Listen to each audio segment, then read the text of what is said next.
Welcome to the Lonely Art Club Simple Explainer of Abstract Expressionism. Hi, my name is Maxine Lee Mackey and I'm the founder of Lonely Art Club CIC. Here at LAC, we have a goal to bring art education to as many people within our local and wider online communities as we can. Art's a big subject and most of us need a little help to navigate it and gain the confidence to practice and talk about it in meaningful ways. That's where Lonely Art Club CIC comes in. This channel will post content relating to art history, tutorials, tips and advice on sustainability and using recycled materials.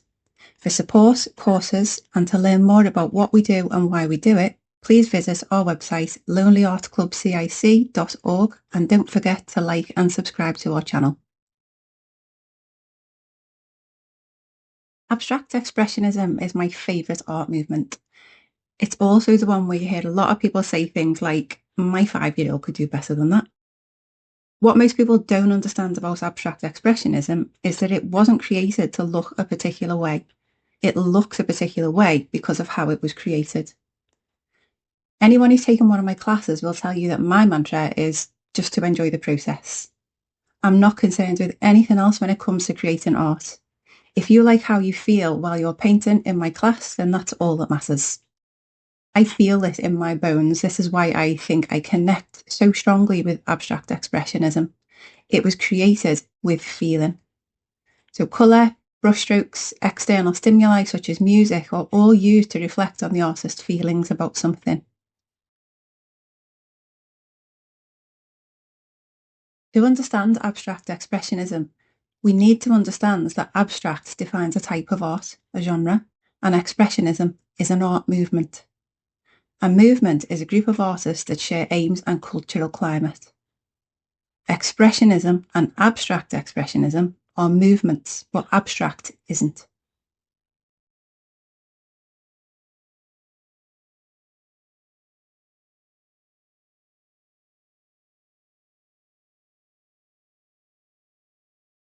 Tate's description of abstract art is: abstract art is art that does not attempt to represent an accurate depiction of a visual reality, but instead uses shapes, colours, forms, and gestural marks to achieve its effect.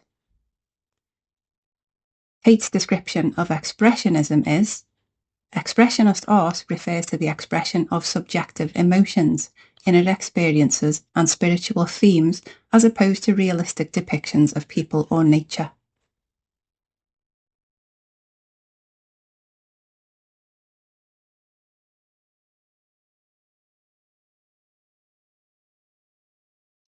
Take a look at these examples.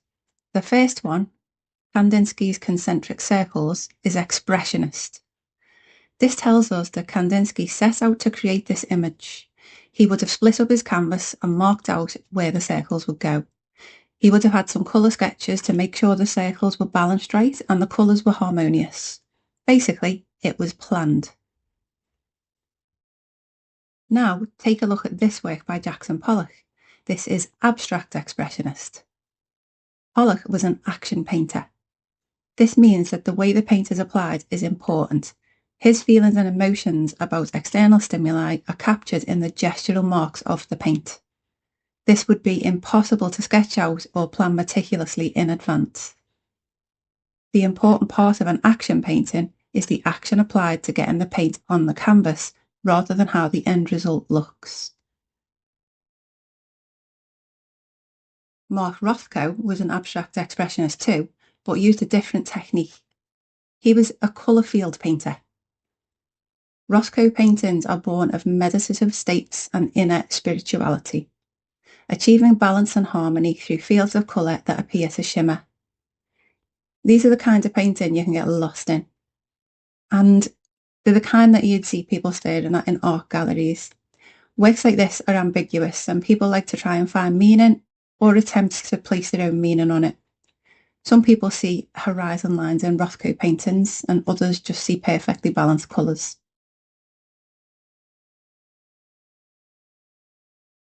Joan Mitchell liked to paint memories from her past and attempted to capture the feelings that accompanied them. Mitchell is another action painter, but the gestural marks are different. This example is less drip and more scribble. In parts, it looks like handwriting, but you can't quite make out what it says. Looking at this piece, I would be asking myself why she chose these colours, what she was feeling, what was going on in her life when she made this. This piece by Willem de Kooning is the third type of abstract expressionism after gestural action painting and colour field painting. This is called lyrical abstraction or imagery-filled abstract. This was created in the later years of the movement.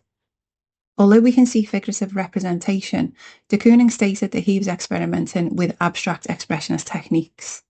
The piece is conveying emotions and uses gestural marks and colour field painting. Other examples of imagery-filled abstracts often include elements that we know are something, but we don't quite know what. Depictions of objects that exist within the artist. A symbolic language known only to the artist is a common method. This includes using biomorphic forms and calligraphic marks. Abstract expressionist pieces don't usually have a focal point, which is a specific area of interest. Some pieces seem to defy this, like de Kooning's Women, but even then the pieces incorporate key techniques from the movement. The closer to the beginning or end stages of the movement, the more likely you are to see influences or seedlings of the movements that came before and after.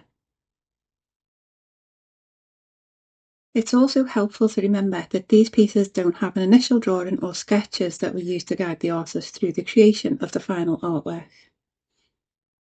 The paintings are large-scale and made with much improvisation.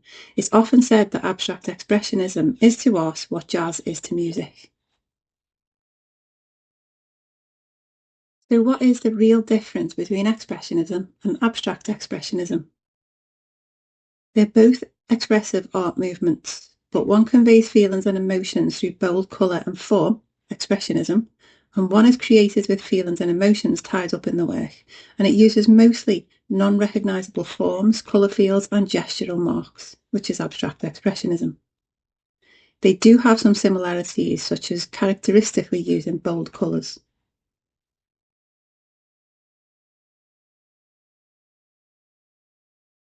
In the case of Jo Mitchell's abstract expressionist paintings, she would think about places she remembered and the feelings that she had about them, and just allow that to flow through her and onto the canvas.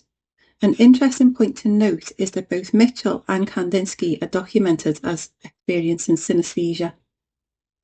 Synesthesia is when a person processes senses in an unexpected way.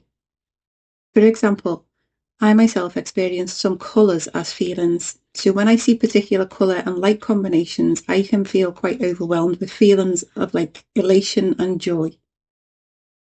Kandinsky experienced this as hearing colours as sounds. Essentially, he could hear his paintings.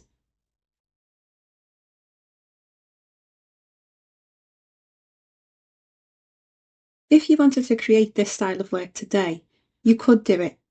It would be seen as work in an abstract expressionist style, but you wouldn't be an abstract expressionist.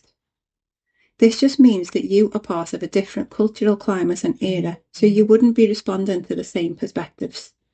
Your perspective would be contemporary, which is just another way of saying current or modern day. Graffiti poses an interesting question. It certainly shares a lot of characteristics with the abstract expressionist style. But is it? Not quite. Graffiti uses form and lettering in a legible way. It also involves social and political commentary. Some graffiti artists have been accepted into the fine art ecosystem, but this is still uncommon. Graffiti artists such as Basquiat and Haring are neo-expressionists, as they were creating work with emotion and activist messages that were a reaction to the social climate of their era. Banksy is not a neo-expressionist. He's a stencil-based contemporary street artist, and his work covers a different era. His motivation is not to convey emotion, he tends to cover satire and irony.